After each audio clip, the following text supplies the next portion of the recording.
नमस्कार दोस्तों, स्वागत है आपका हिंदी नॉलेज शो में। तो दोस्तों, आसमान से गिरे खजूर पर अटके, पाकिस्तान की सेना के लिए ये मुहावरा 100% फिट बैठता है। क्यों? क्योंकि आपको याद होगा कि अब से कई महीने पहले मैंने आपको खबर दी थी कि पाकिस्तानी वायु सेना का एक लड़ाकू विमान है जिसका नाम है JF-17। और आपको बता दूं कि पाकिस्तानी वायु सेना में जितने भी लड़ाकू विमान हैं उसमें आधे से ज्यादा JF-17 है। यानी कि अगर आप JF-17 को पाकिस्तानी वायुसेना से हटा देंगे तो पाकिस्तान के पास वायुसेना नाम की कोई चीज ही नहीं होगी। अब मैंने आपको कई महीने पहले इस पर रिपोर्ट ये दी थी कि ये लड़ाकू विमान उड़ नहीं पा रहे हैं।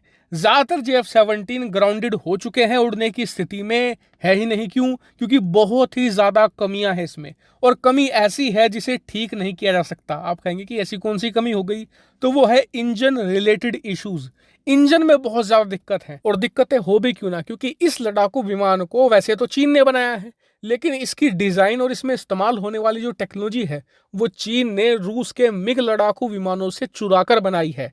हालांकि इंजन को ये पूरी तरीके से कॉपी नहीं कर पाए थे, इसीलिए इन्होंने रूस से एक इंजन खरीदा जिसका नाम था RD-93।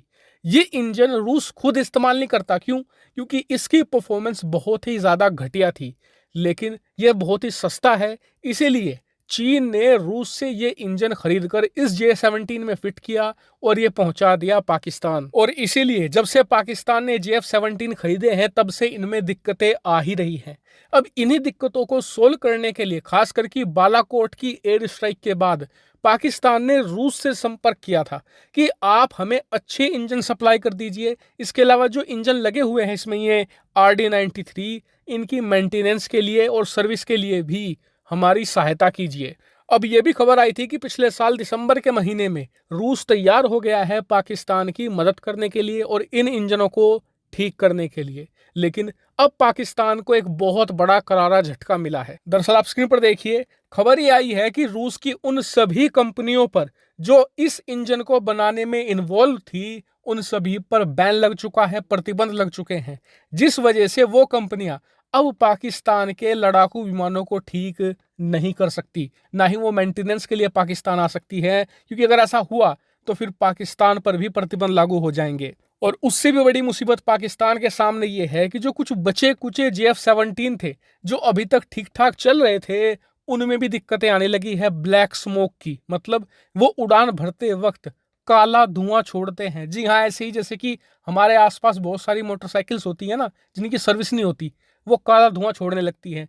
ठीक उसी तरीके से पाकिस्तान के JF-17 लड़ाकू विमान भी अब काला धुआं छोड़ने लगे हैं, और इसी वजह से पाकिस्तान का पूरी दुनिया में मजाक भी उड़ रहा है। क्यों? क्योंकि अगर अब किसी भी देश को पाकिस्तान के JF-17 को मारकर गिराना है तो इसके लिए ना तो S-400 चाहिए, ना ही कोई डिफेंस सिस्टम चाहिए, ना ही किसी प्रकार का रडार चाहिए। ये लड़ाकू विमान छोड़ते हैं ब्लैक स्मोक, तो बहुत ही दूर से पता साफ चल सकता है कि पाकिस्तान का JF-17 आ रहा है। उस पर निशाना लगाओ और मारकर गिरा दो। और बात सिर्फ यहीं तक सीमित नहीं है, आप जानकर हैरान हो जाओगे कि शुरुआत के जो JF-17 पाकिस्तान की वायुसेना में शामिल किए गए थे, कुछ समय के बाद उन्हें ग्राउंडेड कर दिया गया था टेक्निकल इशू के कारण। और पाकिस्तान को लग रहा यह था कि चीन मेंटेनेंस करके इन्हें दोबारा उड़ने लायक बना देगा, लेकिन ना तो उन्हें चीन ठीक कर सका है, ना ही कोई और इसी वजह से वो लड़ाकू विमान अब कबाड़ बन चुके हैं, उनकी मेंटेनेंस भी नहीं की जा सकती। और इसीलिए अब JF-17 को देखकर खुद पाकिस्तानी सेना कहती है कि सस्ते के चक्कर में हम बहुत बुरे फंस गए। हालांकि फिलहाल इस वीडियो में इतना ही। Thank you very much for watching video.